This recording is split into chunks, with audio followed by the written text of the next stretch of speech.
months ago, I started looking at what kind of boat would I like to do it in. Marty was like, I want something that's really going to challenge us to even get there. Can we take something that's really exposed and really different and get there? And we might not. Closure doesn't come easily. I believe many times. Then the This is why we are here. Woo! There was never on this craft much downtime. Really, No.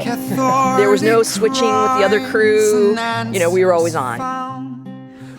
You might be able to tell that I'm shivering, and I'm watching our little navigation tablet. Here you have it. Exposure to the extreme, Team Holopuni. Hoping to finish sometime soon.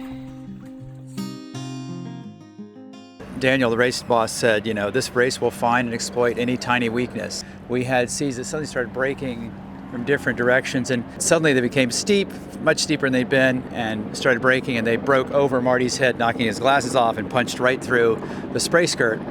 The waves bashed over, and once we opened up the center cockpit to try to pump it out, it just took one more wave hit before the boat was completely flooded up to the gunnels. The cockpits were all awash.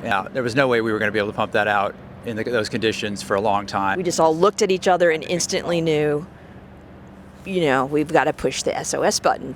It was the first, it was, I don't know, a pretty emotional moment, actually, getting pulled off Holomoana.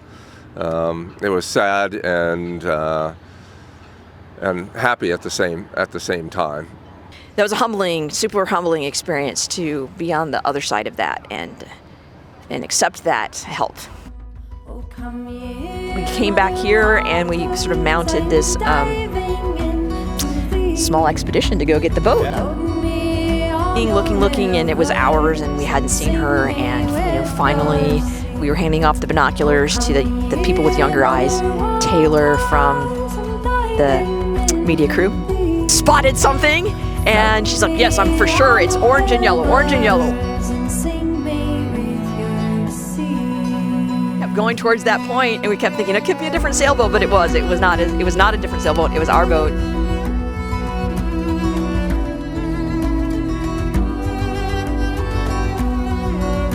Of course, she's underwater, and we had to climb back on board, and for me, it was a really emotional moment. I actually didn't want to climb back on board and be in the water again. Finally, we towed it to the lee of an island and stuffed some fenders in it, got it just high enough, and then somebody had loaned us a pump.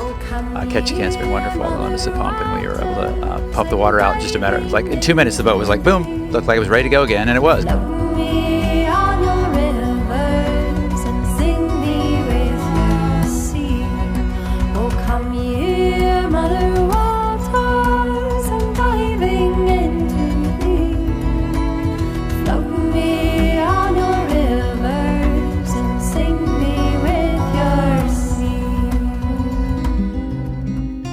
Then the last mile, we just symbolically wanted to feel like we had completion and closure.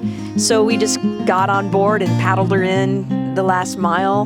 We were able to not only us be saved, but save our boat. I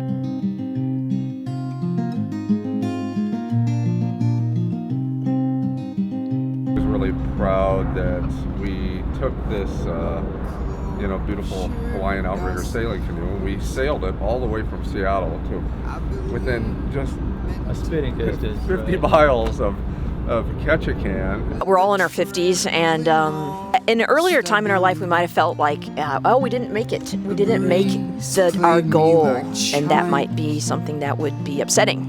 And it's not at all upsetting. Zero upset. Zero. We're polluted by the truth. The flow of change to which we're bound makes conclusions of little use.